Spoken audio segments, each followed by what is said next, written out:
제가 한 3번 정도 19세기 초에 시작된 이 형제운동에 기원하고 있습니다. 이 형제운동은 성경 읽기에서 시작이 되었습니다. 그 당시에 경건한 그리스도인들이 성경을 읽기 시작했습니다. 그래서 형제운동 하면 사실은 성경 읽기입니다. 우리 교회도 성경 많이 읽어야 됩니다. 제가 몇 번 말씀드렸지만 형제운동의 초기 지도자였던 로버트 체프만, 이분은 정오가 되기 전에 매일 최소한 7시간씩 성경을 읽었다, 이런 기록이 있고, 또 조지 뮬러는 평생에 100번 넘게 읽었다. 1년에 한두 번씩만 읽어도 오래 살면 100번은 읽습니다. 특히 우리 학생들, 청년들이 이 성경을 많이 읽으면 좋겠어요. 그래야 우리 형제운동의 정신이 전해집니다. 우리 청년들은 최소한 결혼하기 전에 10번은 읽어야 됩니다. 그래서 1년에 한두 번씩 읽으면은 거의 한 10년 안에 10번 다 읽으니까, 그죠? 다음부터 중매할 때 10번 읽었는가 물어보고. 그래서 이 성경을 읽을 때에 그 당시 형제운동의 초기 지도자들이 가졌던 생각은 이 성경의 절대 권위를 인정했다는 것입니다. 이 성경은 하나님의 말씀이다. 성경이 무엇을 말하느냐, 여기에 가장 큰 초점을 가졌습니다. 그러면서 어떻게 하면 성경에 나오는 모습대로 교회를 세울 수 있을까? 그래서 성경을 계속 연구를 했습니다. 성경에 있는 모습대로 교회를 세우면 어떤 모습의 교회가 세워질까? 장로교가 세워질까요? 침례교가 세워질까요? 감리교가 세워질까요? 성경의 원형에 가깝게 교회를 세우면 장로교, 침례교, 성결교, 감리교 이런 교회가 안 나옵니다. 제가 지금 그런 교단들을 이렇게 비판하려고 하는 뜻이 아닙니다. 절대로 그런 뜻이 아닙니다. 그런데 성경에 있는 모습대로 세우면 그런 어떤 제도적인, 조직적인 그런 교회가 안 나오고 아주 단순한 형태의 교회가 나오게 됩니다. 그것을 초기 형제들이 추구했던 것입니다. 지난주에 인도네시아에 선교사로 가는 그 김용찬 형제님이 오셨죠. NTM에서 훈련을 받았는데, 사실 NTM도 이 브래들린의 영향을 받은 그런 선교 단체입니다. 그래서 이제 거기서 훈련을 받아서, NTM은 부족 선교회입니다. 그래서 부족에게 들어가서 선교를 하는데, 복음을 전해서 결국 그들이 하는 것이 뭐냐 하면 교회를 세우는 것이거든요. 그래서 그들이 훈련을 받아서 성경에 있는 모습대로 교회를 세우면 어떤 모습의 교회가 나오느냐? 우리하고 매우 유사한, 우리와 같은 그런 교회 형태가 나옵니다. 왜냐하면 성경에 있는 모습대로 세워가니까. 자, 부족에게 들어가서 장로교를 세울 수 있겠어요? 감리교를 세울 수 있겠어요? 아주 단순한 형태의 그런 모습을 갖추게 되면 성경의 모습대로 세워지게 된다는 것입니다. 그래서 이제 초기 그 브래들린 형제들이 성경에 나오는 모습의 교회를 세우려고 애를 쓰면서 이런 모습이 전해져서 한국에까지 와서 오늘 우리가 이런 형태로 하고 있는 것입니다. 간혹 오랫동안 무슨 장로교나 그런 데 있었던 분들이 우리 교회에 와가지고 이 교회는 좀 이상하다, 매주 성찬식을 하고 이 진행되는 거 보니까 좀 자기들하고 다르거든요. 이상한 교회다 라고 말을 해요. 이게 참 조심스러운 말이에요. 이상하다고 하는 것은 어떤 기준을 보고 기준에 다르면 이상한 건데, 기준이 뭐냐 하는 것입니다. 기준을 장로교에 대다 보면 다르죠. 당연히 이상하죠, 우리가. 그런데 중요한 것은 기준이 뭐가 돼야 됩니까? 성경에 나오는 모습이 기준이 되어져야 된다는 것입니다. 그래서 성경을 기준으로 해서 이 19세기 초에 어떻게 하면 성경의 모습대로 교회를 만들 수 있을까, 이렇게 고민해서 그렇게 세워진 그 운동이 오늘날 우리에게까지 전해져 왔고, 우리가 지금 이렇게 모이고 있다는 것입니다. 그래서요, 누가 우리 교회 보고 이상하다 하거든 기준이 뭐냐고 물어보세요. 눈 2개 가진 사람이 한 눈 가진 마을에 가면 뭐가 되겠어요? 이상한 사람 되는 겁니다. 그래서 이 성경의 모습에 나오는 교회가 뭐냐, 이걸 추구할 때에 이 운동이 시작될 때에 매우 중요했던 첫 번째 중요했던 핵심 요소가 있습니다. 그것이 뭐냐 하면 매주 떡을 떼는 것이었습니다. 우리가 지금 매주 성찬식을 행하고 있죠. 자, 오늘 우리 본문 말씀에 바울이 이렇게 이야기했습니다. 고린도전서 11장 23절, 내가 너희에게 전한 것은 주께 받은 것이니 곧 주 예수께서 잡히시던 밤에 떡을 가지사. 자, 우리가 매주 성찬식을 행할 때에 왜 이렇게 하느냐, 주님께 받은 것이라는 것입니다. 이 성찬식이 얼마나 중요하냐에 대해서 더 이상 말할 필요가 없습니다.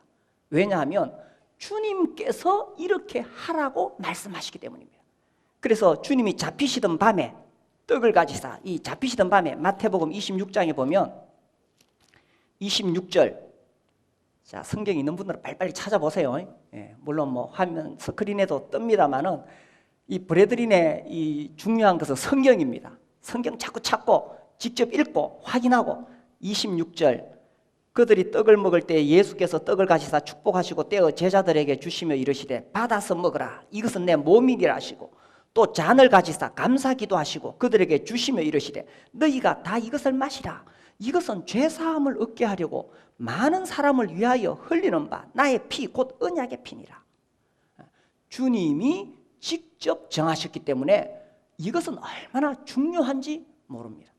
그래서 초대교회에 처음에 교회가 형성되었을 때에 사람들은 모이면 뭘 했겠느냐. 자, 초대교회 예수님이 부활하시고 승천하신 다음에 예수님을 믿은 사람들이 이제 모였습니다. 교회입니다. 오늘날처럼 이런 건물도 없습니다. 또 뭐 주보 우리 다 나오죠. 주보 이런 거 없습니다. 뭐 찬양팀, 성가대 이런 거 없습니다. 이 목사님의 설교 우리처럼 어쩌면 이렇게 짜여져서 이런 것도 없습니다. 그들에게 있어 가장 중요한 것이 뭐였나? 물론 사도의 가르침이 있었습니다. 말씀을 배우지만 그들이 모일 때 매우 중요했던 것이 있어요. 사도행전 2장. 자, 눈으로 확인해 보세요. 초대교회 시대에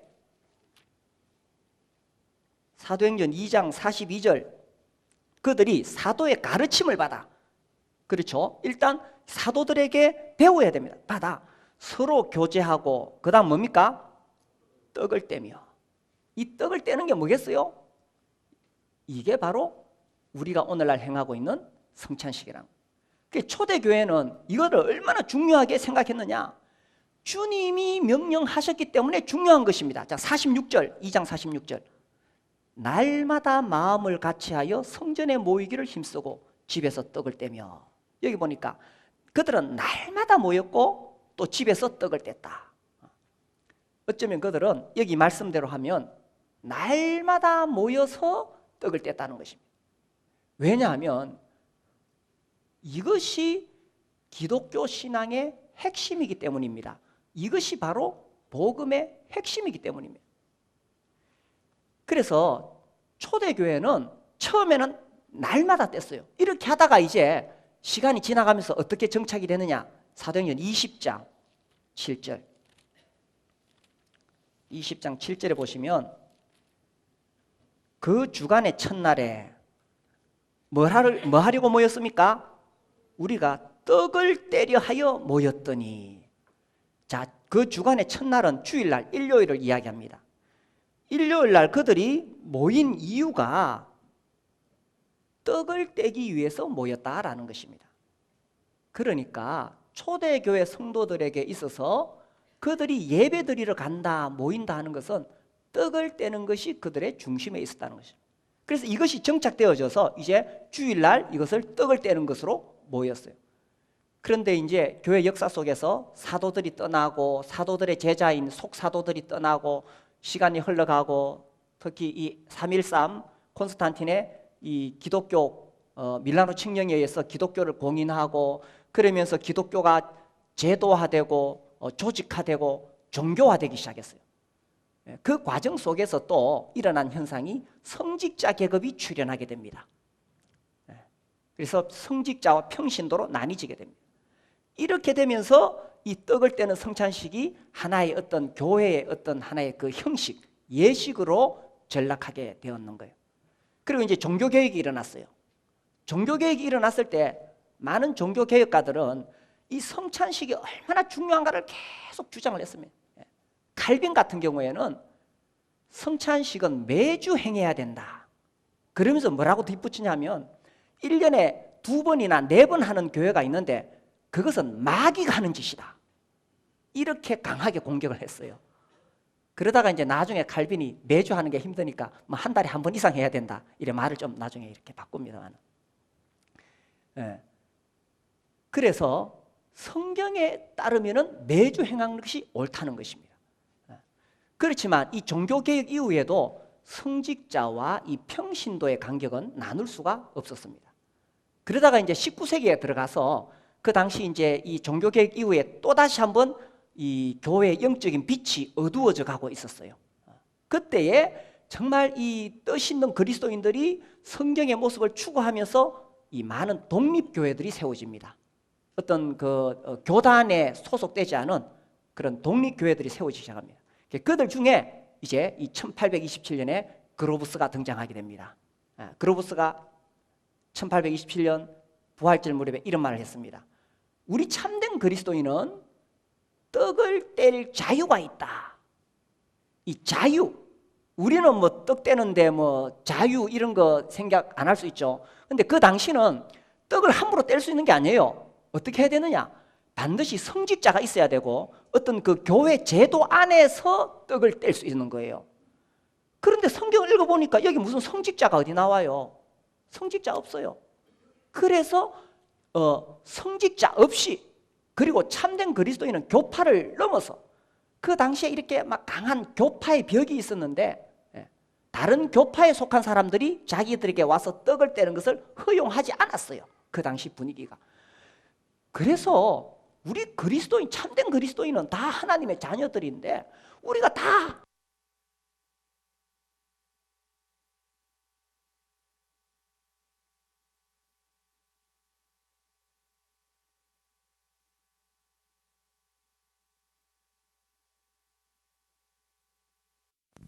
하나 둘. 그래서 떡을 뗄 자유가 있지 않느냐 하는 것입니다. 아유, 이게 훨씬 부드럽네요. 예.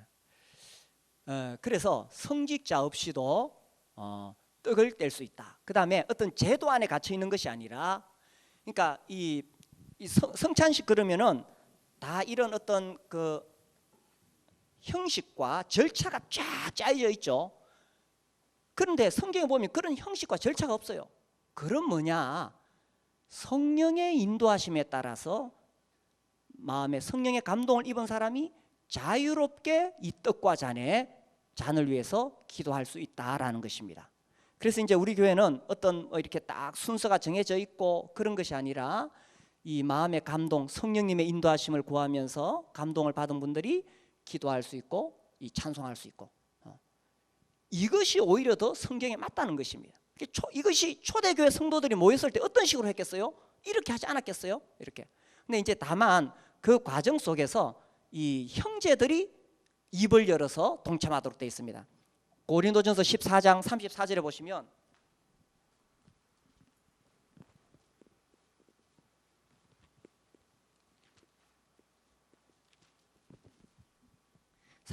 여자는 교회에서 잠잠하라.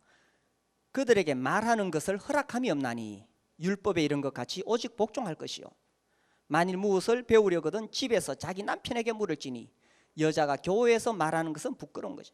야, 요즘 이 21세기 대한민국에서 이런 이야기하면 아무도 동의 안 하겠죠. 그런데 우리는 조금 무식하게 그냥 성경에서 말씀하시면 가능하면 성경에 있는 그대로 순종하려고 해요. 순종하려고. 그래서 우리 교회는 여자가, 우리 자매님들이 앞서서 행하는 것에 대해서 조심스러워합니다. 그러니까 여자는 교회에서 잠잠하라. 그래서 이제 이 예배 시간에도, 성찬 시간에도 형제님들이 주도적으로 입을 열어서 기도하고 찬양을 선택하고 이렇게 합니다. 그럼 자매님들은 구경하는 거냐?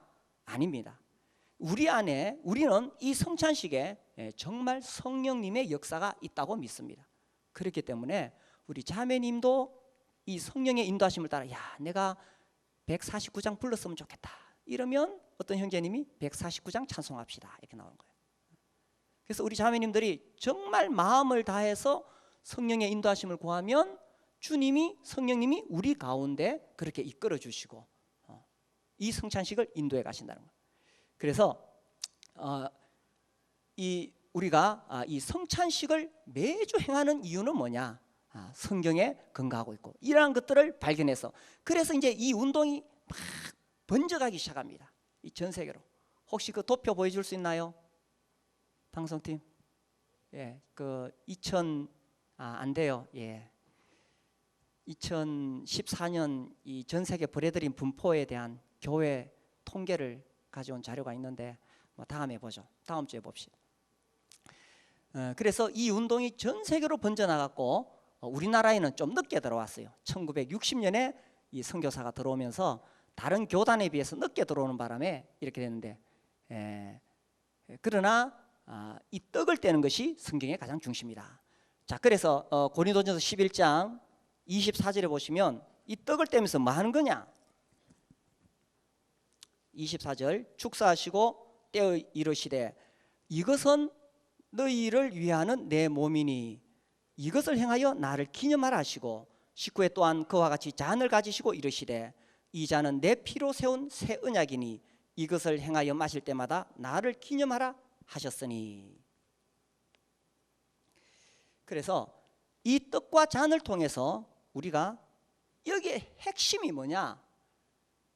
이게 하나의 어떤 형식으로 아유 막 시간 지루하다 아유 지루하게 여겨질 때도 있습니다.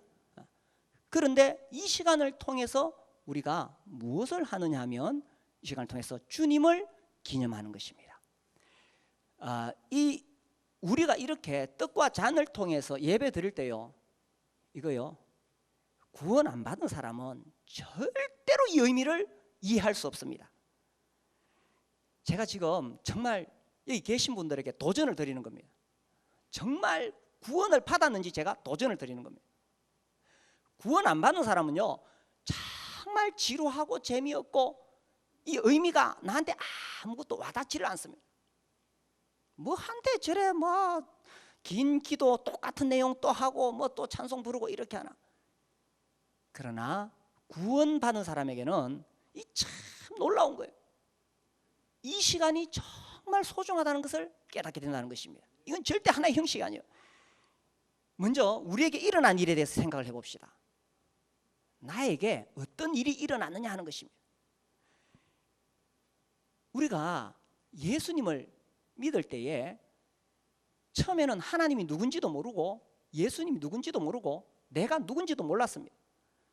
그런데 이 성경 말씀을 통해서 하나님께서 우주 만물을 창조하셨는데 창조주 하나님을 내가 거역하고 죄인으로 내 마음대로 살아가고 있었다는 거예요. 그리고 내가 얼마나 추악한 죄인이었느냐 하는 것입니다. 그리고 이 죄인은 결국 죽어서 지옥 간다는 거예요. 이런 내가 이제 예수님의 피로 구원을 받았다는 것입니다. 그래서 이제 정말 울어도 못하고 힘써도 못하고 애써도 못하는 내 모든 죄를 예수님의 피로 깨끗이 씻음받아서 용서받았다는 것입니다. 그래서 하나님이 나를 이제 내가 너를 거룩하다, 이제 내가 너를 의롭다, 이제 너는 내 아들이다, 이제 너는 천국에 가게 된다, 이렇게 확실하게 약속해 주셨다는 것입니다. 그래서요 정말 구원받은 사람에게 있어서 나에게 일어난 일이 얼마나 놀라운 일이냐라는 것입니다. 이 교회에서 이제 우리 교회에서 이 구원 간증을 합니다. 근데 제가 가끔씩 이런 느낌이 들어요. 이 뭔가 부족하다. 저건 지금 제대로 하고 있는 것이 아니다. 그게 뭐냐 하면은 이 죄사함에 대한 간증이 없으면 구원 간증 아닙니다. 정말 나같이 추악한 죄인이 이 죄를 용서받았다는 그런 기쁨의 고백이 없으면 구원 간증 안 해요. 그리고요 나 같은 죄인은 죽으면 지옥 갈 수밖에 없는 거예요. 지옥 가는 내 영혼을 하나님께서 구원해 주셔서 이제 내가 천국 갈 수 있다, 이런 기쁨을 고백하지 않는 것, 어떻게 구원 간증이라고 말할 수가 있겠습니까?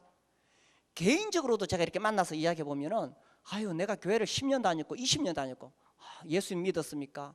구원 받았습니까? 간증하라 그러니까 뭐 딴소리 하고 있어요.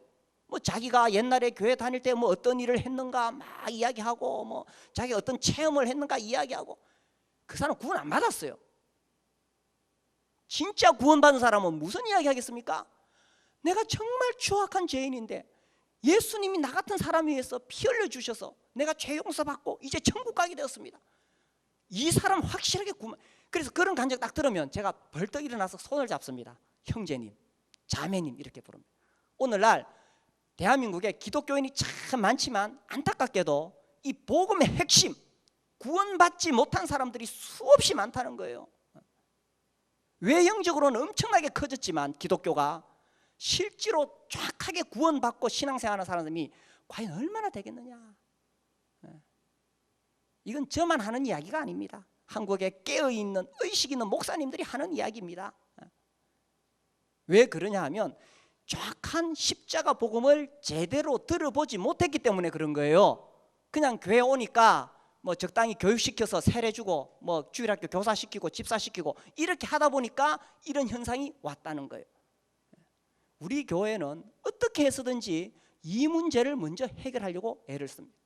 그래서 정말 하나님 앞에 내가 죄인이라는 사실과 죄 때문에 지옥에 갈 수밖에 없다는 사실과 그런 나를 위해 예수님이 십자가에 달리셔서 내 죄를 다 갚아주셨다. 그래서 나의 행위나 공로가 아니라 예수님 믿음으로 구원받는 이 놀라운 소식을 전하지 않을 수가 없는 거예요. 그래서 이렇게 구원받은 사람은 이 떡과 잔 앞에 앉을 때에 뭘 생각하겠어요? 나 같은 죄인을 살리려고 십자가에 못 박히신 예수님이 누군가를 생각하고 그 예수님께 감사의 고백을 안 할 수 있겠어요? 머리끝에서 발끝까지 이렇게 추악한 죄인인 나를 위해서 하나님의 아들 예수 그리스도께서 하늘의 영광을 버리고 이 땅에 오셔서 사람들에게 모욕을 당하시고 채찍에 맞으시고 침뱉음을 당하시고. 누가 침뱉다 보세요. 사람과 사람끼리도 침뱉으면 그 모욕을 견딜 수가 없습니다. 그런데 온 우주 만물의 주인이신 그분이 이 땅에 오셨을 때에 침뱉음을 당하시고 그렇게 십자가에 못 박혀 죽으셨는 거예요. 그래서 우리가 그 예수 그리스도를 생각하면서 예수님 고맙습니다, 예수님 감사합니다. 우리 형제님들 진짜 구원받았으면 그 고백해야 안 되겠어요? 내가 물에 빠져 죽어가는데 어떤 사람이 목숨 바쳐 나를 건져냈어. 그냥 지나갈 거예요? 아니면 가서 정말 머리를 숙이고 무릎을 꿇고 고맙다고 하지 않겠어요? 지옥 가는 내 영혼, 예수님이 나를 건져주셨기 때문에 우리는 이것을 잊지 않고 기념하기 위해서 매주일마다 이 자리에 와가지고 떡과 잔 앞에서 주님 앞에 감사의 고백을 드리는 것입니다. 아마 우리 자매님들도 말하고 싶을 거예요, 그죠? 우리 자매님은 마음속으로 하시고 우리 형제님들에게는 하나님이 특별한 말할 수 있는 자격을 주셨어요. 그래서 나와서 예수님 날 위해 십자가에 죽어주셔서 고맙습니다.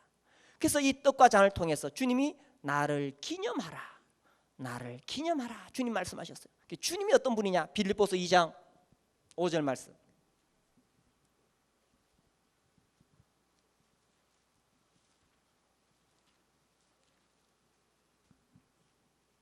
2장 5절.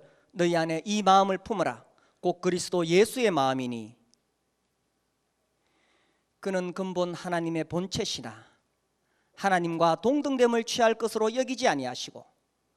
예수님은 근본 하나님이십니다. 그런데 하나님이라고 주장하지 아니하시고 7절 오히려 자기를 비워 종의 형체를 가지사 사람들과 같이 되셨고 사람의 모양으로 나타나사 자기를 낮추시고. 예수님 자기를 낮추시고 죽기까지 복종하셨으니 곧 십자가에 죽으심이라. 그 예수님은 그 치욕스런 고통스런 잔혹한 십자가에 죽기까지 하나님께 복종하셨어요. 그래서 우리의 구원을 이루신 것입니다.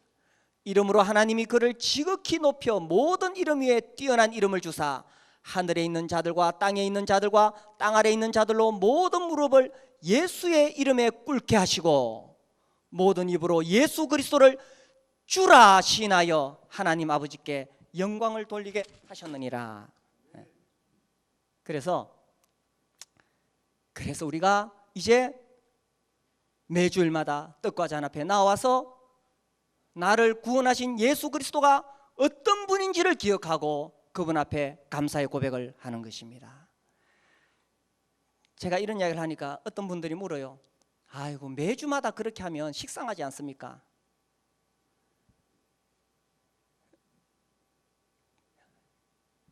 보세요. 자, 우리 여기 학생들, 우리 청년들 이제 나중에 커서 어떤 사랑하는 사람이 생겼다. 1년에 한두 번 만날래요? 매주 만날래요? 매일 만나고 싶죠.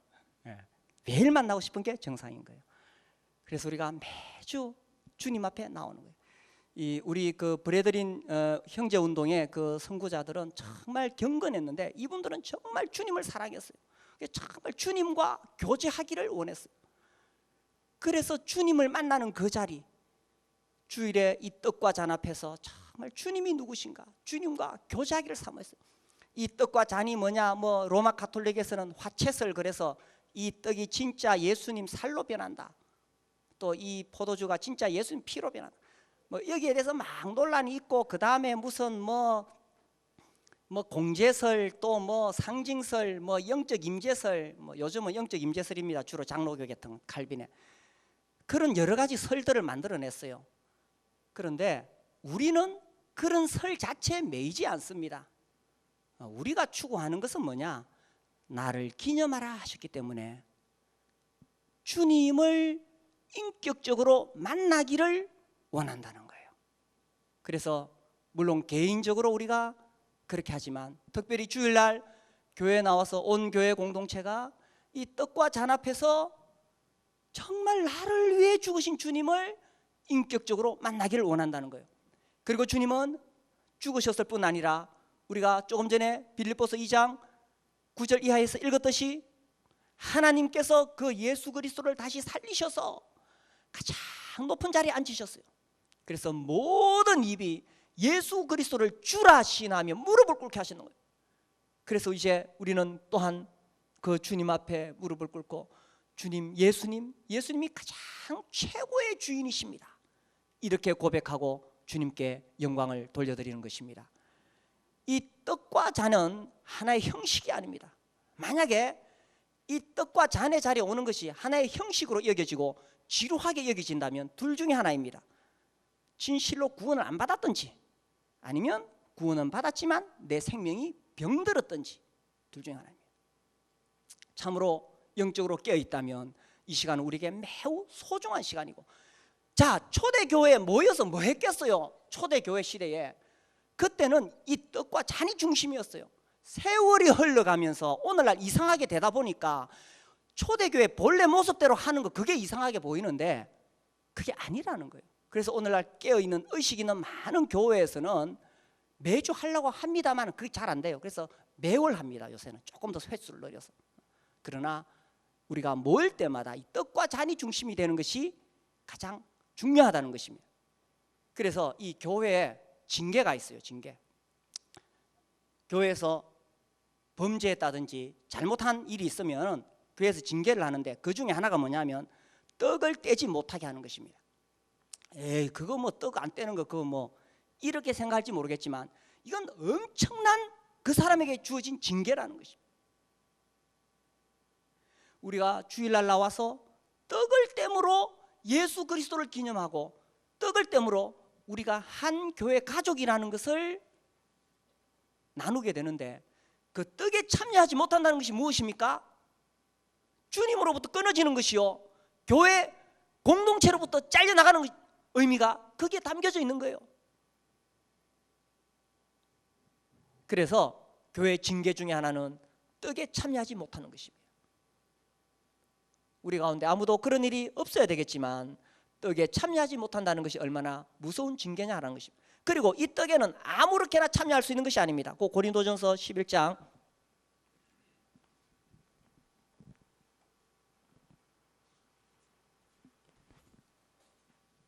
27절 그러므로 누구든지 주의 떡이나 잔을 합당하지 않게 먹고 마시는 자는 주의 몸과 피에 대하여 뭘 짓습니까? 죄를 짓는 것이니라. 사람이 자기를 살피고 그 후에야 이 떡을 먹고 이 잔을 마실지니 주의 몸을 분별하지 못하고 먹고 마시는 자는 자기의 죄를 먹고 마시는 것이니라. 그러므로 너희 중에 약한 자와 병든 자가 많고 잠자는 자도 적지 아니하니 우리가 우리를 살폈으면 판단을 받지 아니하려니와 우리가 판단을 받는 것은 주께 징계를 받는 것이니 이는 우리로 세상과 함께 정죄함을 받지 않게 하려 하심이라. 떡을 함부로 범죄한 상태에서 함부로 떡을 떼면 그것은 자기의 죄를 먹는 것이다. 그렇게 하다가 병든 자가 있다, 잠자는 자, 죽기도 한다는 것입니다. 그래서 이 교회에서 떡을 떼는 것 우리가 쉽게 생각해서 일주일 동안 내 마음대로 죄 짓고 살아가다가 아니면 교회 한 석 달 만에 나와가지고 내 마음대로 막 돌아다니며 살다가 나와가지고 쉽게 떡을 떼는 것은 자기의 죄를 먹고 마시는 것이라는 것입니다. 그래서 우리가 하나님 앞에 바른 삶을 살고 또 우리가 일주일 동안 완벽한 삶을 살지 못하죠. 그러나 주일 아침에 일찍 와서 하나님 앞에 자기를 돌아보고 잘못한 것을 회개하고 떡을 뗄 준비를 하고 그렇게 이 떡에 참여하는 것입니다. 그래서 이 떡에 참여한다는 것은 매우 영광스러운 일이요, 이 떡을 떼지 못하게 되는 것은 엄청난 징계라는 것입니다. 자, 세 번째로 이 떡을 뗀다는 것은 이것은 26절 너희가 이 떡을 먹으며 이 잔을 마실 때마다 주의 죽으심을 그가 오실 때까지 전하는 것이니라. 그래서 이것은 주님을 전하는 것입니다. 주님을 전한다고 했을 때 무슨 의미가 있냐면 우리가 믿는 주님이 어떤 분이신가라는 것입니다. 이것은 복음이 무엇인가를 이야기하고 있습니다. 오늘날 이 복음이 막 변질되어 있습니다. 이것은 교회 역사 속에서 계속 복음은 변질되어 거기에 대해서 참된 복음을 전하려고 계속 싸워왔습니다. 자, 예를 들면 율법주의. 어떻게 예수님을 믿기만 하면 구원을 받느냐, 율법을 지켜야 된다, 율법주의.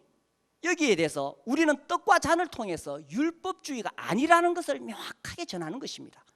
우리는 떡을 떼면서 예수님이 죽으셔서 예수님의 십자가 죽음으로 구원받는 것이지 율법을 지켜서 구원을 받는 것이 아니라는 것을 우리는 전하는 것입니다. 그 다음에 또 무율법주의, 율법 폐기주의자들이 있어요. 이 사람들은 우리가 이제 은혜로 구원받았으니까 내 마음대로 살아도 안 되나, 뭐 은혜로 구원받았으니 뭐 어떻게 살든지 죽으면 천국 간다, 그것이 아니라는 것을 우리는 매주 떡을 떼면서 전하는 거예요.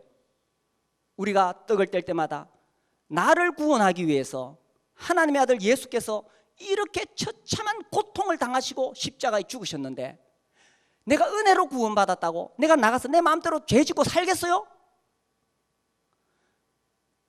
정말 주일마다 교회에 나와서 진실한 마음으로 이 떡에 참여하는 사람들은 참 주님을 만나게 되고 경건한 삶을 살 수밖에 없다는 것입니다.